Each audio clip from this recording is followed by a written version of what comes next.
नमस्कार, मैं प्रेयसी। स्वागत है आप सभी का द प्रिंट लाइन्स में। लोकसभा चुनाव 2024 के नतीजों को लेकर भारतीय राष्ट्रीय कांग्रेस के पूर्व नेता आचार्य प्रमोद कृष्णम ने क्या कुछ कहा, सुनिए। परिणाम बहुत अच्छे हैं। जनता का जनादेश है कि नरेंद्र मोदी तीसरी बार प्राइम मिनिस्टर बनने चाहिए।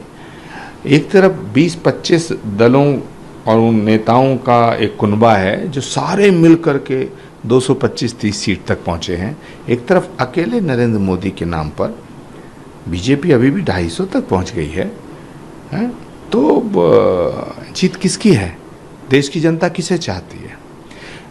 जो अकेले अपने दम पे 250 सीट तक पहुंचा है और एनडीए मिलकर के लगभग 290 सीट हैं, तो देश की जनता एनडीए के साथ कही जाएगी या इस गठबंधन के साथ कही जाएगी? ये बड़ा अजीब देश का माहौल बना रखा है। अरे सारे मिलके जो 90-92 सीट जीता है वो देश चलाएंगे, जो 30-40 सीट जीते हैं ये देश चलाएंगे, या जो जीतने की उम्मीद है, या जो 250 सीट जीते हैं, जो 300 सीट जीते हैं वो देश चलाएंगे। देश इनके हाथ में दे दिया जाए, हैं? ये अजीब चर्चा हो रही है, अजीब सवाल है आपका। यूपी में कहा था कि 80 में से 80 सीट लेंगे, तो आधी सीटें भी नहीं हो पाई। हाँ, यूपी में जो रिजल्ट है वो ठीक नहीं आया है और ये ज़रूर इससे मैं सहमत हूँ। और मुझे लगता है कि उत्तर प्रदेश में जो पार्टी के कुछ नेता थे, बड़े नेता थे, और उत्तर प्रदेश में जो भाजपा का संगठन था उसने उतनी जागरूकता नहीं दिखाई। पहले 2 फेज में तो बिल्कुल ही सोया पड़ा था, उसके बाद थोड़ा सा जागृति आई, लेकिन उत्तर प्रदेश में उतना नुकसान हो गया जितना नुकसान होना नहीं चाहिए था। तो बात करें, कैबिनेट मंत्री भी आ रहे हैं, स्मिता ईरानी की बात करें, सजीव बालियान की बात करें। देखिए, मुझे लगता है कि पूरा का पूरा चुनाव नरेंद्र मोदी जी के नाम पे था। एक तरफ वो लोग थे जो किसी भी कीमत पे नरेंद्र मोदी को हटाना चाहते थे, वो थोड़ा सा अपने इरादों में कामयाब हुए हैं, लेकिन देश नरेंद्र मोदी के साथ खड़ा था। देश नरेंद्र मोदी के साथ खड़ा है। पूरे देश में 38 से 40% वोट जिस व्यक्ति के साथ खड़ा हो, जिस नेता के साथ है, तो मुझे तो लगता है कि प्रधानमंत्री नरेंद्र मोदी की ये बहुत बड़ी विक्ट्री है।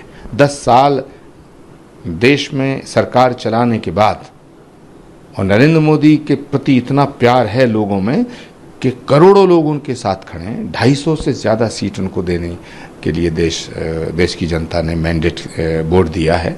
तो मुझे लगता है कि नरेंद्र मोदी जी के हाथों में तीसरी बार ये देश जाएगा और प्रधानमंत्री के पद की शपथ प्रधानमंत्री नरेंद्र मोदी जी को ही लेनी चाहिए। अगर बात करें नीतीश कुमार बाबू की और चंद्रबाबू नायडू की, उनका क्या रुख दिखता है, जो कि कई बार नीतीश पलटे मार गए हैं? देखिए, नीतीश कुमार जी और चंद्रबाबू नायडू जी के साथ बीजेपी का प्रीपोल अलायंस है, चुनाव से पहले का अलायंस है, तो उस पर खामोखा संदेह करना वो तो गलत है। नीतीश कुमार जी नरेंद्र मोदी जी के साथ हैं, पासवान, मांझी, जीतन राम मांझी, चंद्रबाबू नायडू, और बीजेपी ने कितनी बड़ी कामयाबी हासिल की है। उड़ीसा में सरकार बन रही है, आंध्र प्रदेश के अंदर चंद्रबाबू नायडू के साथ मिलकर के सरकार बनेगी, वहाँ काफ़ी सीटें जीत करके आए हैं। लेकिन कुल मिला के मैं ये कहना चाहता हूँ कि तीसरी बार नरेंद्र मोदी जी को भारत के प्रधानमंत्री के पद पर शपथ लेते हुए देश की जनता देखना चाहती है। अगर नरेंद्र मोदी जी से नाराज़ होती तो उन्हें इतना बड़ा मैंडेट ना देती। सर, एक आखिरी सवाल कि अगर कल को एनडीए जो घटक दल आपके हैं प्रधानमंत्री के पद पर नरेंद्र मोदी को ना देखना चाहें, तो फिर किसका चेहरा देखने की बात? देखिए, ये काल्पनिक सवाल है। क्या नीतीश कुमार जी ने ये कहा? क्या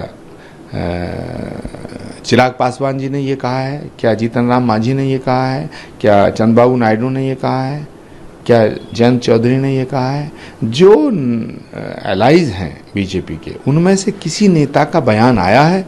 सबका बयान, सबकी भावना ये है कि नरेंद्र मोदी जी तीसरी बार देश के प्रधानमंत्री बने। हाँ, और देश की जनता ने उनका साथ दिया है। भाई, एक जो 90 सीट लेके आ रहे हैं, 50 सीट लेके आ रहे हैं, 30 सीट लेके आ रहे हैं, 2 सीट लेके आ रहे हैं, ये देश का प्रधानमंत्री बनने का ख्वाब देख रहे हैं, तो भाई इस देश का क्या होगा। ऐसे ही और भी अहम खबरों को देखने के लिए बने रहिए द प्रिंट लाइन्स के साथ।